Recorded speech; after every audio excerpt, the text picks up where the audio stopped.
अब ओरेकल की कहानी देख लीजिए। 30,000 लोगों को एक ईमेल पे रातों रात निकाल दिया। सुबह 6 बजे एग्जैक्ट उन्होंने स्केड्यूल करी मेल, 30,000 लोगों को निकाल दिया कि हमारा लड़का तो ऑफिस में एसी में बैठ के काम करता है। अगर वो एसी में बैठ के डेटा एंट्री कर रहा है तो ट्रस्ट मी, प्लम्बर की नौकरी 100% सेव जाएगी। एआई उसको कभी रिप्लेस नहीं कर सकता, बट आपका बेटा जो कंप्यूटर पे बैठ के डेली डेटा एंट्री कर रहा है, 100% उसकी नौकरी जाने वाली है। तो आज से 5 साल पहले तो छोड़ो, आज की भी मैं बात करूं तो बहुत सारी डिग्रीज जैसे बीए हो गई, बीबी हो गई, बीसी हो गई, ये सब बिल्कुल इरेलेवेंट हो चुके हैं क्योंकि इसमें कोई स्किल्स ही नहीं है, लोगों की नौकरी नहीं लग रही है।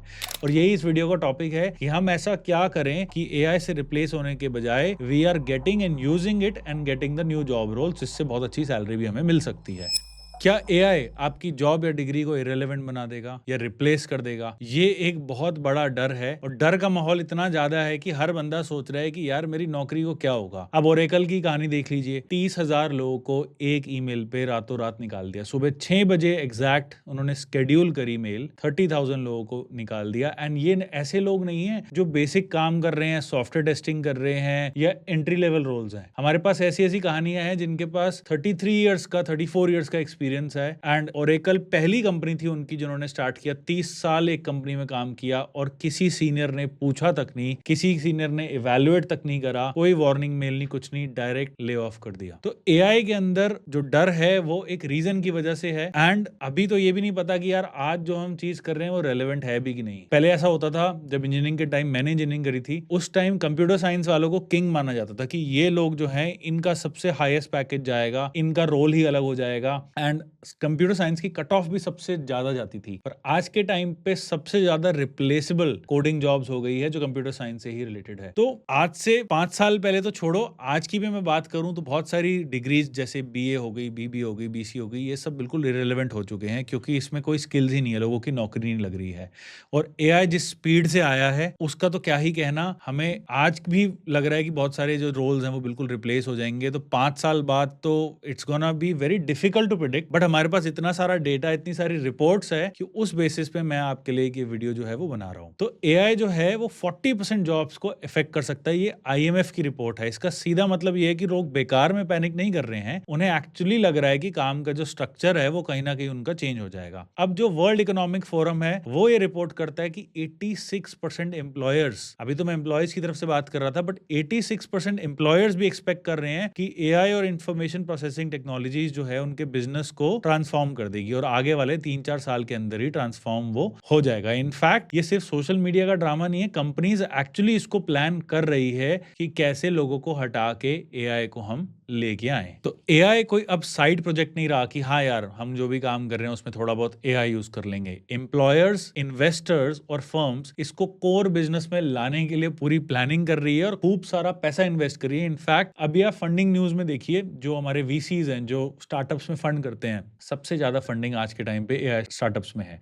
जहां पे भी एआई वर्ड आता है उसको फंड कर देते हैं। इतनी ज्यादा investment, funding, everything is revolving around AI. अब मैंने आपको इतनी सारी न्यूज दी, आप डर जाएंगे कि यार ये तो सारी जॉब्स खा जाएंगे। ऐसा नहीं है कि सारी जॉब्स एआई जो है वो हटाने वाला है। इससे एक बहुत बड़ा रीशफल होने वाला है। वर्ल्ड इकोनॉमिक फोरम ये भी कहता है कि 2030 की लेबर मार्केट में 2030 तक 22% चर्न आएगा। चर्न का मतलब होता है कि 22% जॉब जो होगी उसमें कुछ ना कुछ चेंजेस आने वाले हैं। इसके अंदर 170 मिलियन रोल्स भी क्रिएट होंगे और 92 मिलियन रोल्स जो है वो रिप्लेस हो जाएंगे। तो इसके अंदर एक्चुअली एक पॉजिटिव न्यूज है कि 80 मिलियन अप्रोक्सीमेट जॉब जो है वो नई आने वाली है। तो इसका मतलब ये नहीं है कि एआई से सिर्फ एक वाइप आउट होगा। एआई से बहुत सारी जॉब रोल्स में वाइप आउट जरूर होगा, बट उसकी जगह उससे डबल जॉब्स आने भी वाली है। और यही इस वीडियो का टॉपिक है कि हम ऐसा क्या करें कि एआई से रिप्लेस होने के बजाय we are getting and using it and getting the new job roles, जिससे बहुत अच्छी सैलरी भी हमें मिल सकती है। अब सेम कुछ ना कुछ रिपोर्ट इंटरनेशनल लेबर ऑर्गेनाइजेशन की भी है जो कहता है कि 1 in 4 वर्कर्स के ऐसे ऑक्यूपेशंस है जहां कुछ ना कुछ एआई का एक्सपोजर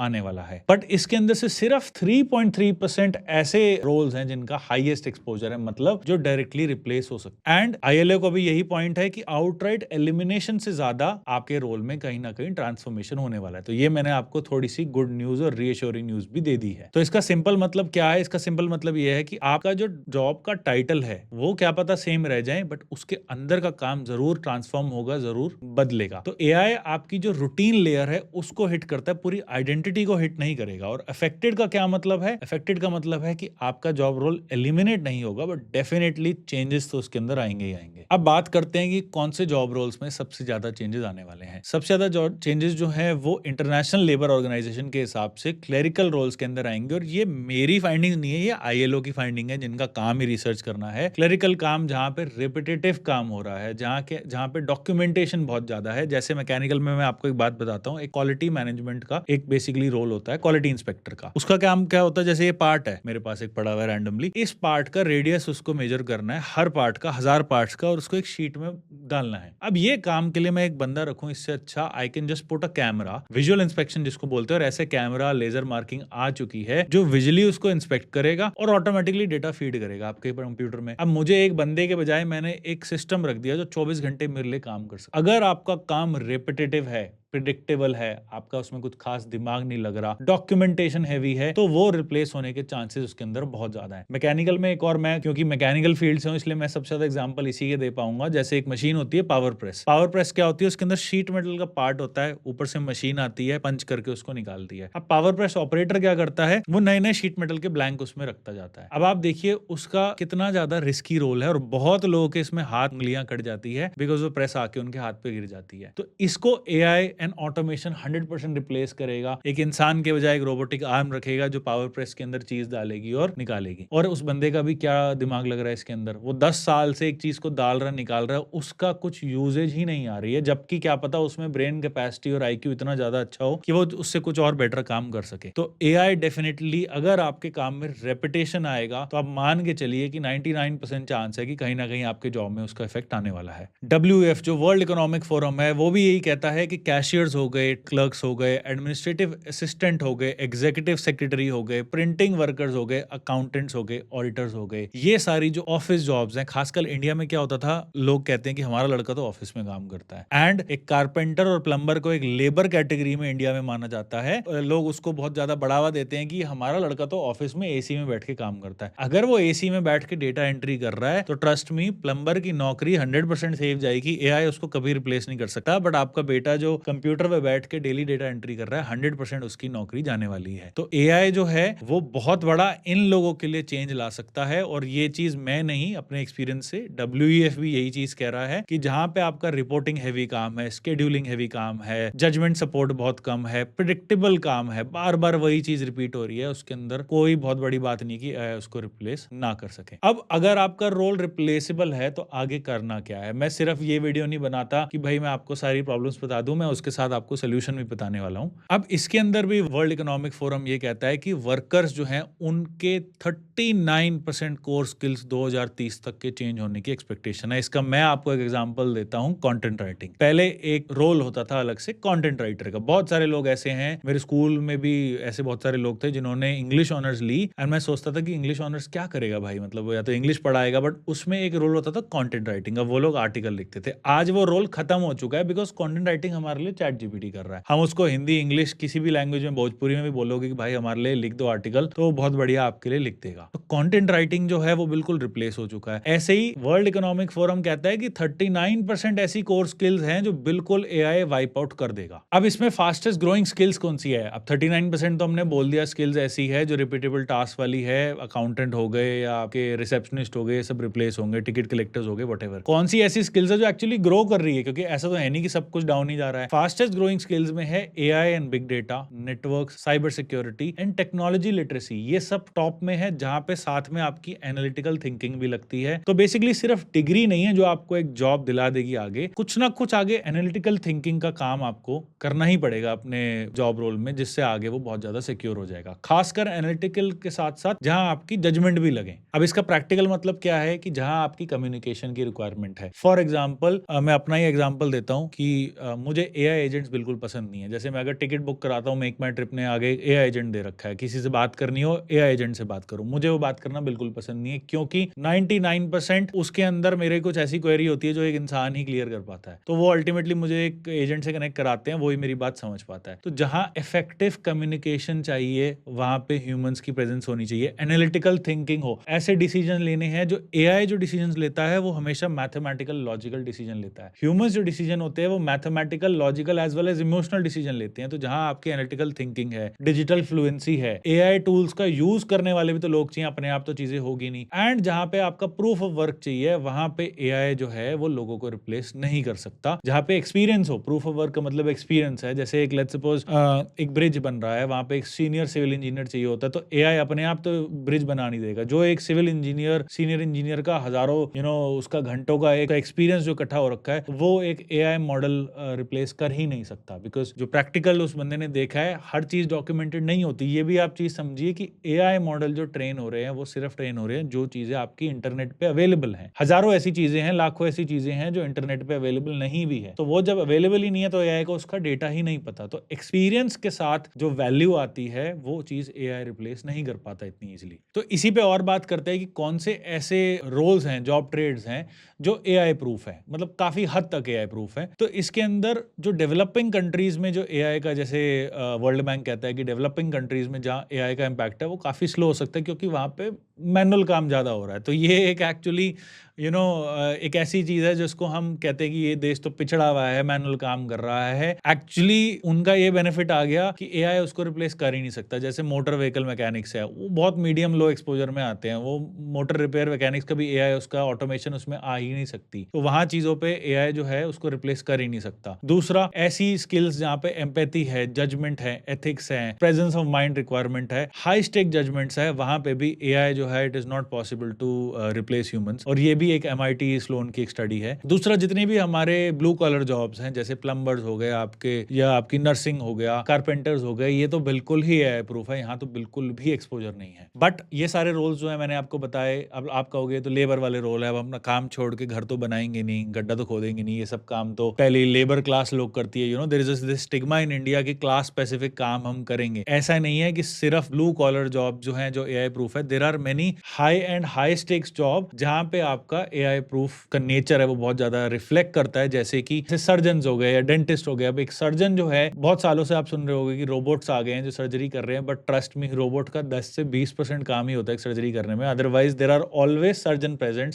जो आपका सर्जरी को प्रॉपर्ली एग्जीक्यूट करते हैं। ह्यूमन ट्रस्ट एंड एम्पैथी की मैं बात करूं तो उसमें थेरेपिस्ट हो गए या काउंसलर्स हो गए, टीचर्स हो गए। टीचर्स का आप वैसे भी देख सकते हैं कि टीचर्स की फिजिकल प्रेजेंस कितना ज्यादा रिक्वायरमेंट है। 2020 में कोविड आया था, हर कंपनी ने ऑनलाइन शिफ्ट करने का ट्राई किया और वहां पे AI नहीं पढ़ा रहा था, वहां पे एक फिजिकल टीचर पढ़ा रहा था, बट आपको वो अपने फोन में ऑनलाइन में दिख रहा था। और वो मॉडल कंप्लीटली फेल हो गया, बिकॉज आप एक स्क्रीन में कितने घंटे तक देख सकते हो, राइट। तो फाइनली जो ऑफलाइन एजुकेशन है उसने बहुत बड़ा यू टर्न मारा। इनफैक्ट जितनी भी कंपनीज है, हम बायजूस की बात करें, अनअकैडमी की बात करें, फिजिक्स वाला, इन सबके ऑफलाइन सेंटर्स सबको खोलने पड़े और सारे स्टूडेंट्स वहीं जाके पढ़ते हैं। बिकॉज ऑफलाइन एक फिजिकल टीचर से बात करना, उनसे समझना, वो चीज AI तो दूर की बात है, ऑनलाइन एजुकेशन तक भी उसको सॉल्व नहीं कर पा रहा। दूसरा, आपका कॉम्प्लेक्स जहां फील्ड वर्क होता है, जैसे फील्ड इंजीनियर हो गए, कमीशनिंग इंजीनियर्स हो गए, इंडस्ट्रियल मेंटेनेंस हो गया, प्रोसेस ट्रबल शूटिंग हो गया, जहां पे एक पर्सन को जाके, जैसे एक इंडस्ट्रियल इलेक्ट्रिशियन है, उसका कोई रिप्लेसमेंट है ही नहीं, वो कभी भी नहीं हो सकता इन माय ओपिनियन। मतलब कोई रोबोट जाके उसको चेक कर ही नहीं सकता। So it is very very difficult. दूसरा, साइट बेस्ड स्किल ट्रेड्स हो गए, जैसे जैसे मैंने पहले बताया था, प्लम्बर्स हो गए, इलेक्ट्रिशियन हो गया, इंडस्ट्रियल पाइपिंग हो गया, मशीन टेक्नीशियंस हो गया, जहां पे मेरी जो दूसरी कंपनी RVM CAD, जहां हम CNC VMC कराते हैं, वो सारे मशीन टेक्नीशियंस में आ गए। वो चीज इम्पॉसिबल है AI से रिप्लेस करना। प्लस जहां रिलेशनशिप हैवी रोल है, high stakes white collar role है, जहां पे सीनियर क्लाइंट मैनेजमेंट हो गया, नेगोशिएशन जहां पे यूज होती है, जैसे एक लग्जरी कार सेल्स आप कभी भी ऑनलाइन नहीं बेच सकते, AI से नहीं बेच सकते, वहां पे चाहिए आपको एक पर्सनल टच। तो जैसे सेल्स वाला जो प्रोसेस है वो मे बी 20-30% AI से रिप्लेस हो जाएगा, बट जहां हायर वैल्यू प्रोडक्ट है वहां पे तो पर्सनल टच चाहिए, वहां तो कन्विंस कन्विंस ही नहीं हो सकता वो कभी कंप्यूटर या एआई सॉफ्टवेयर से कि कोई चीज खरीदें। तो यहाँ पे जो रोल्स हैं ये सब एआई से बिल्कुल भी पॉसिबल नहीं है। अब ऐसे कौन से रोल्स हैं, अगर आप 12th में पढ़ रहे हो या आपने जस्ट अभी ग्रेजुएशन करी है, आपको आगे पोस्ट ग्रेजुएशन करनी है, स्किल्स अपग्रेड करनी है, तो कौन सी ऐसी स्किल्स हैं जो आपको एआई से बचा के रख सकती है? तो फ्यूचर ग्रोथ रोल्स में actually AI and machine learning specialist जो हैं, जो खुद एआई मॉडल्स को ट्रेन करते हैं, जो मशीन लर्निंग करवाते हैं, इनकी डिमांड सबसे ज्यादा है। बिकॉज एआई इतना ज्यादा उठ रहा है, तो जो लोग एआई से काम करवा रहे हैं, जो एआई मॉडल्स ट्रेन कर रहे हैं, इनकी बहुत ज्यादा डिमांड है। Plus software and application developers, but इसमें प्योर कोडिंग वाले लोग नहीं, जो लोग एआई टूल्स यूज कर रहे हैं, इसकी बहुत ज्यादा डिमांड है। फिनटेक इंजीनियर्स हो गए, डेटा वेयर हाउसिंग स्पेशलिस्ट हो गए, ईवी स्पेशलिस्ट हो गए। उसके साथ अगर मैं ग्रे कॉलर ब्लू कॉलर की बात करूं तो नर्सिंग प्रोफेशनल्स हो गए, टीचर्स हो गए, कंस्ट्रक्शन वर्कर्स हो गए, थेरेपिस्ट हो गए। ये सारे रोल्स जो हैं ये बहुत ज्यादा उठ रहे हैं। तो ऐसा नहीं है कि फ्यूचर सिर्फ कोडिंग में है, it is a mixed thing. इसके अंदर आपको स्किल्स भी अपग्रेड करनी पड़ेगी टाइम के साथ साथ, और इसके अंदर आपको ऐसे रोल्स देखने पड़ेंगे जो जहां पे या तो ह्यूमन टच बहुत ज्यादा रिक्वायरमेंट है या रिपीटेटिवनेस बहुत ज्यादा कम है। अगर आप ये चीजों को ध्यान में रखेंगे तो रिप्लेस होना बहुत मुश्किल है। तो अगर आप एक डिग्री सेलेक्ट करना चाहते हैं तो उसके अंदर 5 चीजों का हमेशा ध्यान रखिए कि ये रोल, सबसे पहली चीज, रिपीटेबल है कि नहीं, रिपीटेबिलिटी इज वेरी इंपॉर्टेंट। दूसरा, ये रियल वर्ल्ड को हैंडल कर रहा है कि नहीं कर रहा, ये भी बहुत ज्यादा इंपॉर्टेंट है। तीसरा, कि क्या इसके अंदर अकाउंटेबिलिटी की रिक्वायरमेंट है कि नहीं है। अब अगर आप बैक एंड में ऐसा काम कर रहे हो जिसकी कोई अकाउंटेबिलिटी नहीं है तो फिर वो रिप्लेसेबल बहुत ज्यादा है। बट जहां बहुत ज्यादा अकाउंटेबिलिटी है, जैसे आप सर्जन है, किसी की जान आपके हाथ में, तो वहां बहुत ज्यादा अकाउंटेबिलिटी है, बिकॉज सब कुछ आपके हाथ में ही है। तो वहां वो एआई सिस्टम्स को चीज नहीं दे सकते। They always need a some kind of a human presence required. दूसरा, एआई जो है, आप ये भी सर्च कर सकते हैं कि आपकी जो स्किल्स हैं, सबसे पहले सर्च करिए कि आप कौन सी डिग्री कर रहे हैं, उससे कौन से जॉब ट्रेड्स आपके बनते हैं। सबसे बड़ा इशू हमारे देश में ये है कि हम पहले डिग्री लेते हैं इंटरेस्ट के हिसाब से, उसके बाद हम चूज करते हैं कि भाई मेरे को क्या सीख, उसके अंदर मतलब कौन सी जॉब मेरी लगेगी, और जॉब लगने के बाद आपको पता लगता है 2-3 साल उसके अंदर काम करके कि हम कर क्या रहे हैं। सो ये सिस्टम को हमें उल्टा करना है। पहले आपको देखना है कि जो मैं डिग्री अगर चूज करने वाला हूं उसमें कौन से मेरे जॉब रोल्स बनते हैं। आपको जॉब डिस्क्रिप्शन समझना है 10th 11th 12th के टाइम पे ही कि भैया जो मैं जॉब आगे कर सकता हूं, लेट्स सपोज मैं मैकेनिकल इंजीनियरिंग लेना चाहता हूं, तो 12th क्लास में आपको पता होना चाहिए कि मैकेनिकल इंजीनियर जो है उसके जॉब रोल्स करते क्या है, और आपको खुद ही रिसर्च करनी है कि क्या इसके अंदर एआई का कुछ इंपैक्ट आ सकता है कि नहीं आ सकता। लोग पहले कुछ सीख लेते हैं, उसके बाद सोचते हैं कि काम कैसे करेंगे। आपको उल्टा सोचना है, पहले ये देखना है कि भाई मुझे काम जो करना है वो कितना, उसमें की रिक्वायरमेंट क्या है, उसका फ्यूचर क्या है, उस हिसाब से आपको डिग्री जो है आपको चूज करनी है। So that is very very important. Young audience के लिए मैं एक बहुत इंपॉर्टेंट चीज बोल रहा हूँ, और हमारे पास मेरी कंपनी में कम से कम साल के 15,000 स्टूडेंट्स की हम जॉब लगाते हैं, और सब के सब सिर्फ एक पर्पस के लिए आते हैं कि हमारी जॉब लग जाए। उन्हें ऐसा लगता है कि डिग्री करके जॉब लग जाएगी, बट आज के टाइम पे degrees are worthless in my opinion, उसका कोई फायदा नहीं है। Skills are very very important. Plus अब आज के टाइम में आपको ये भी देखना है कि ये स्किल्स का भी आगे क्या फ्यूचर है। अगर कोई लेट्स सपोज वीडियोग्राफर या एक ग्राफिक डिजाइनर की मैं बात करूं या कंटेंट राइटिंग की मैं बात करूं, तो जो 1-2 साल पहले सोच रहे थे कि हम ग्राफिक डिजाइनर बनेंगे, उनके स्किल्स की रेलेवेंसी खत्म होती जा रही है टाइम के साथ साथ, एंड जॉब रोल्स जो है वो एआई से बहुत ज्यादा रिप्लेस होते जा रहे हैं। तो जो इमर्जिंग रोल्स की अगर मैं बात करूं, जो आगे 3 से 5 साल में मुझे ऐसा लग रहा है, मेरी रिसर्च के हिसाब से जो बहुत ज्यादा उठने वाले, वो AIML specialist, software developer, cyber security, data infrastructure, EV systems, और नर्सिंग हो गया, टीचर्स हो गया, फील्ड सर्विस इंजीनियर्स हो गया, मशीन ऑपरेटर्स हो गया, ये ब्लू कॉलर रोल्स में आ गया, even high end CAD designers, electrical engineers हो गए। तो जहां पे भी वो एक्सपीरियंस के साथ आपकी कोई ऐसी चीज है जो रिपीटेबल नहीं है, जहां ह्यूमन प्रेजेंस बहुत ज्यादा रिक्वायर्ड है, ये रोल्स जो हैं ये बहुत ज्यादा सेफ हैं, और आपको इसी हिसाब से प्लानिंग करनी पड़ेगी। कभी भी अपने इंटरेस्ट के हिसाब से प्लानिंग मत करिए, हमेशा प्लानिंग करिए जॉब रोल्स के हिसाब से कि आगे इन जॉब रोल्स में क्या होने वाला है। जॉब रोल्स के हिसाब से फिर सोचिए कि मुझे क्या सीखना पड़ेगा, उस हिसाब से आप अपनी डिग्री या whatever skill you want to upgrade, उस हिसाब से आप उसके अंदर प्लानिंग करिए।